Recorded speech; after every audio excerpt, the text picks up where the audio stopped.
Hello students, 10th class की physics में आपका एक बार फिर से स्वागत है। हमने आपसे बताया था कि हम आपको 10th क्लास का फिजिक्स समझाएंगे, केमिस्ट्री बायोलॉजी और मैथ समझाएंगे। तो ये हमारी फिजिक्स के अंदर चैप्टर नंबर 12 से फिर से वीडियो आ रही है। एक और वीडियो नंबर 7 है ओम का नियम, the very very most important topic of 10th class. Ohm का नियम क्या होता है ये देखिए। ओम ने कुछ बातें बताई थी इसके बारे में। मैं पहले आपको थोड़ा समझा दूं इसके बारे में, तब आपके समझ में थोड़ा सा आ जाएगा। नियम तो आपका सारा यहाँ पे लिखा हुआ है कि यदि किसी चालक की भौतिक अवस्थाएं जैसे लंबाई, चौड़ाई, लंबाई, परिच्छेद का क्षेत्रफल है, पदार्थ है, उसका तापमान है, अपरिवर्तित रहें, तो चालक के अंदर बहने वाली धारा जो होती है वो विभवांतर के समानुपाती या अनुक्रमानुपाती होती है। लेकिन मैं आपको पहले अपने एक एग्जाम्पल देना चाहूँगा, उस एग्जाम्पल से समझाऊंगा। आप ऐसे समझिए। इसके लिए आपने देखा होगा रेडियो या बैटरी का सेल। रेडियो का सेल जो होता है इस टाइप का होता है, बैटरी का सेल जिसे बैटरी में डालते हैं। ये सेल जो होता है इसका जो विभवांतर होता है 1.5 वोल्ट होता है, V बराबर 1.5 वोल्ट, और जिससे धारा प्राप्त होती है वो 10.5 एम्पीयर की विद्युत धारा प्राप्त होती है। यानी एक सेल से इतनी विद्युत धारा आपको प्राप्त होती है। 0.5 एम्पीयर की धारा प्राप्त होगी A, और 1.5 वोल्ट का विभवांतर होता है दोनों के बीच में। अब अगर एक सेल लगाकर, ये सेल का नेगेटिव पार्ट होता है, ये वाला हिस्सा जो होता है इसका पॉजिटिव पार्ट होता है। अब मान के चलिए आपने एक सेल से सिर्फ एक बल्ब जलाया, कोई सा किसी भी तरह का छोटा सा कोई बल्ब ले लिया और उस सेल से आपने जलाया, टॉर्च का बल्ब ले लिया। जब तुम इसे जलाओगे तो बल्ब जलेगा, सेल से लगाओगे बल्ब तो जलेगा, ठीक है ना। तो इस समय विद्युत धारा मिलेगी, ठीक है जी। अब हमने यहाँ पर एक काम किया का एक सेल की जगह पर 2 सेल लगा दिए हमने। यहाँ पर एक सेल के स्थान पर अब 2 सेल लगा दिए श्रेणी क्रम में। एक सेल तो लगा हुआ था, एक सेल हमने और लगा दिया यहाँ पर। तो अगर हम इसके अंदर 2 सेल कर देंगे तो दोनों का विभवांतर जो होगा मिलकर कितना हो जाएगा, 1.5 वोल्ट इसका, 1.5 वोल्ट इसका, 1.5 और 1.5 3 वोल्ट तो इसका हो गया विभवांतर दोनों सिरों के बीच में, यानी ये सिरा और ये वाला सिरा। और दोनों के बीच बहने वाली धारा हो जाएगी 0.5 एम्पियर और 0.5 एम्पियर, दोनों के दोनों मिलकर हो जाएगी ये कितनी, 1 एम्पियर। आप इस तरह समझ सकते हैं यहाँ पर से कि हमने यहाँ पर सेल ले लिए, सेलों की संख्या हमने 1 रखी, ये इसके V का मान, ये इसके I का मान, और यहाँ निकालेंगे V/I। कैसे लेंगे, हमने एक सेल लिया, 1.5 एम्पीयर की धारा प्राप्त होती है, सॉरी 1.5 एम्पीयर का विद्युत विभवांतर होता है और 0.5 एम्पीयर की धारा प्राप्त होती है। हमने यहाँ पर 2 सेल लगा दिए, तो 1.5 और 1.5 इनके सिरों के बीच विभवांतर हो गया 3 वोल्ट, और इनके बीच बहने वाली धारा हो गई 1 एम्पियर 2 सेल लगाने पर। अगर हम टॉर्च को, यानी उसी टॉर्च के पहले वाले बल्ब को, जिसको कि हमने पहले एक सेल से जोड़कर जला कर देखा था, अगर हम उसको 2 सेल से जोड़ते हैं तो इसमें रोशनी कम होगी या ज़्यादा होगी? आपका सवाल क्या है, रोशनी कम होगी या ज़्यादा होगी? तो अब आपने मन में सोच लिया रोशनी ज़्यादा होगी, चूँकि 2 सेल लगाए हमने। इसका मतलब ये हो गया कि हमने जैसे जैसे V का मान बढ़ाया I का मान भी बढ़ गया। 2 सेल की जगह, एक सेल की जगह 2 कर दिए तो V और I दोनों की वैल्यू बढ़ जाती हैं। चलिए एक काम करते हैं, यहाँ पर एक सेल हम और लगा देते हैं। देखिए हमने यहाँ पर एक सेल 1.5 वोल्ट का और लगा दिया, और इसका जो धारा है वो 0.5 एम्पीयर की है, इससे भी 3 सेल लगा दिए। 3 सेल जब हम यहाँ पर लगाएंगे तो इससे जो हमको विभवांतर बिंदु प्राप्त होगा, दोनों बिंदुओं के बीच में विभवांतर तो होगा 4.5 वोल्ट, और विद्युत धारा हो जाएगी 1.5 एम्पियर। 3 सेल लगा दिए। अब इन 3 सेलों से कोई बल्ब को जला के देखते हैं, उसी वाले बल्ब को जो पहले जलाया था, तो बल्ब की रोशनी बढ़ेगी या घटेगी? सोचिए, आपके हिसाब से रोशनी बढ़ेगी, क्योंकि आपने 3 बल्ब लगा दिए, रोशनी इसकी और तेज होगी, ठीक है ना। एक और पॉइंट समझ लीजिए यहाँ पर। चलो एक काम करते हैं, यहाँ पर एक बल्ब हमने और जोड़ दिया, अब बल्ब हो गए यहाँ पर हमारे 4, 1.5 विभवांतर और 0.5 एम्पियर्स की धारा। तो जब हमने यहाँ पर 4 सेल लगा दिए तो 4 सेलों से विभवांतर प्राप्त होगा 1.5 मिलकर हो जाएगा आपका कुल मिलाकर 6.0। ये तो होगा विभवांतर V, और इसकी धारा होगी जो मिलने वाली धारा है 0.5, 0.5, 0.5 और 0.5 मिलकर हो जाएगी आपकी 2.0। इतनी धारा हमको प्राप्त इससे होगी, ठीक है जी। अभी ध्यान से देखो, यहाँ पर हम जैसे जैसे सेलों की संख्या बढ़ाते जा रहे हैं तो विद्युत धारा I का मान बढ़ता जा रहा है। विद्युत धारा I का मान बढ़ रहा है तो विद्युत धारा V का मान भी तो बढ़ रहा है। भाई I का मान बढ़ा है तो विभवांतर V का मान भी बढ़ रहा है, सही बात है। जैसे जैसे सेलों की संख्या बढ़ाते जाएंगे तो 1.5 का 3 हो गया, 3 का 4.5 हो गया, तो 0.5 से 1 हो गया, और 1 से हो जाती है तुम्हारी 1.5 एम्पियर की धारा। हो गया।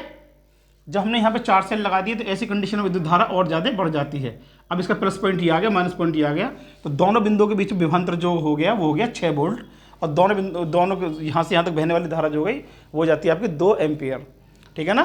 तो हमारा समझाना क्या था, क्या समझाया था ओम ने ये समझाया था कि यदि किसी चालक के अंदर बहने वाली धारा I का मान बढ़ जाए, धारा I का मान बढ़ता चला जाए, I का मान बढ़ेगा तो V का मान भी बढ़ेगा, और यदि I का मान घटेगा तो V का मान घटेगा। सही बात है। सेलों की संख्या घटाएंगे तो I का मान घटेगा तो V का मान भी घटेगा, I का मान बढ़ेगा तो V का मान भी बढ़ेगा। सेलों की संख्या बढ़ाएंगे तो दोनों वैल्यू बढ़ती हैं। इसका मतलब ये हो गया कि I जैसे जैसे हम विद्युत धारा करंट I में वृद्धि करते जाएंगे, इंक्रीज करते जाएंगे, वैसे वैसे विभवांतर भी बढ़ता चला जाता है। तो इसका मतलब I समानुपाती या I अनुकरणपाती हो जाती है विभवांतर V के। तो I प्रोपोर्शनल टू V या V प्रोपोर्शनल टू I, एक चीज़ बढ़ती है दूसरी चीज़ बढ़ती है तो ये कहलाता है प्रोपोर्शनल, और एक चीज़ का बढ़ने पर दूसरी घटती है ये कहलाता है इम्प्रोपोर्शनल। तो यहाँ तक प्रोपोर्शनल आ रहा है।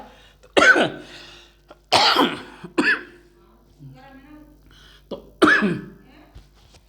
ओम ने यही बताया था कि यदि किसी चालक की भौतिक अवस्थाएं जैसे लंबाई, परिच्छेद का क्षेत्रफल, चालक का क्षेत्रफल, चालक का पदार्थ व ताप अपरिवर्तित रहें तो इसके अंदर बहने वाली धारा जो होती है विभवांतर V के अनुकरणपाती होती है।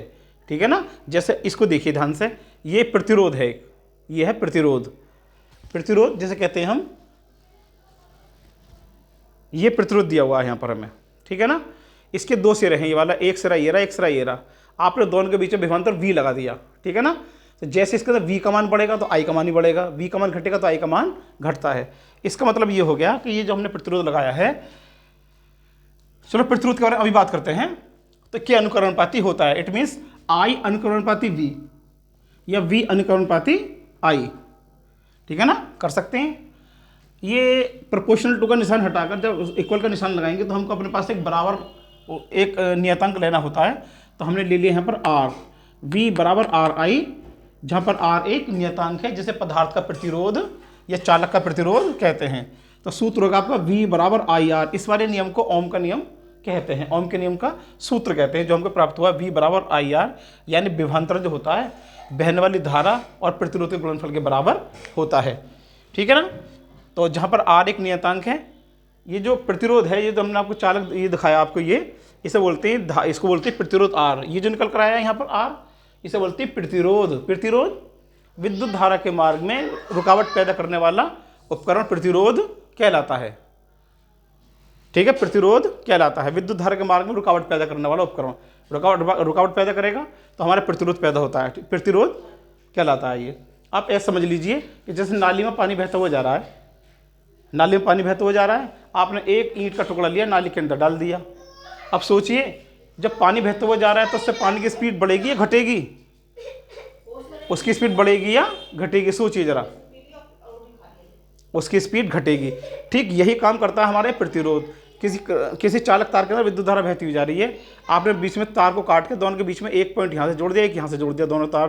तो ऐसी कंडीशन में धारा के मार्ग में रुकावट पैदा करेगा, विरोध पैदा करेगा, प्रतिरोध पैदा करेगा। तो धारा जो जाएगी कम निकल कर जाएगी, उसे बोलते हैं प्रतिरोध, उसे बोलते हैं प्रतिरोध, इंग्लिश में बोलते हैं रजिस्टेंस। R से प्रदर्शित करते हैं। तो जहाँ R एक नियतांक है, इसका मान जो होता है वो चालक के आकार पर निर्भर करता है, चालक के आकार पर निर्भर करता है। ठीक है ना, जो इसका मान होता है, इसका मान चालक के आकार पर निर्भर करता है। आपने मोटर लगाया, पतला लगाया, कम का या ज़्यादा का लगाया, इसके ऊपर निर्भर करता है ये वाला। ठीक है, अब देखते हैं आगे को।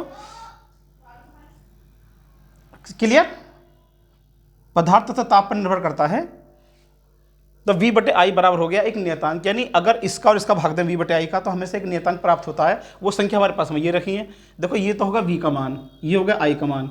यदि हम इसमें इसका भाग देते हैं यानी V बटे I निकालते हैं यहाँ से, तो V का मान तो 1.5, I का मान होगा 0.5, पॉइंट से पॉइंट कैंसिल, बचेगा 15/5 और 5 से 15 कटेगा 3 बार, तो ये आ गया आपका तुम्हारा 3, V बटे I आ गया 3।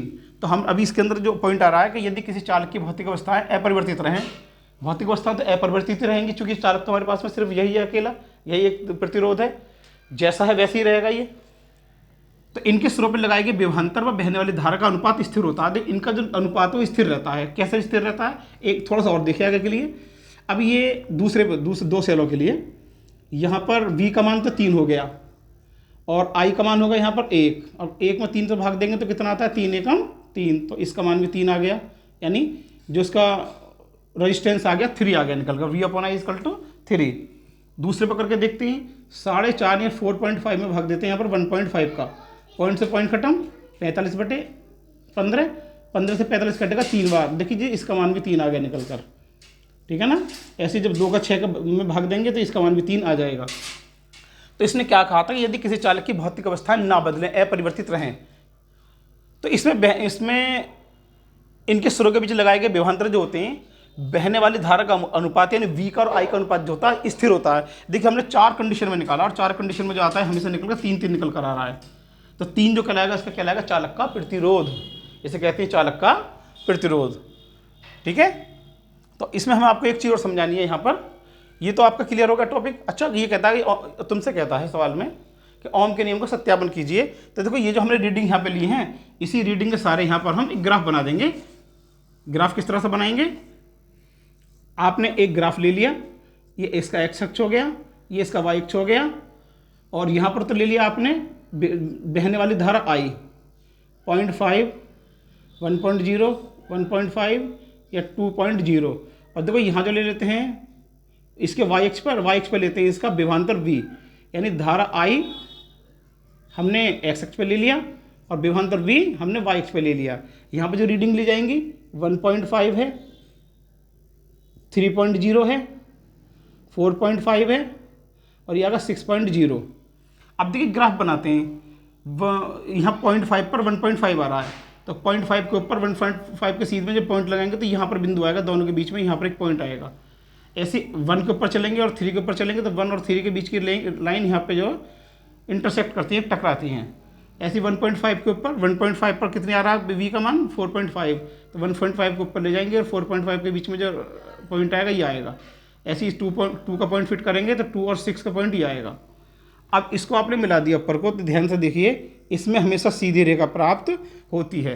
तो देखिए यदि V और I के बीच में अनुपात समान आता है तो आपने 9th क्लास में पढ़ा होगा गति का, चाल तथा वेग पढ़ा होगा आपने, इसके अंदर कि दूरी और समय का ग्राफ पढ़ा होगा कि यदि समान समय में चली गई दूरी समान होती है, समान समय में चली गई दूरी समान होती है तो हमेशा सीधी रेखा प्राप्त होती है। इस तरह से यह है कि ये समान I के साथ में यदि I का मान समान है और V का मान भी समान है तो ऐसी कंडीशन में हमेशा सीधी रेखा प्राप्त होती है।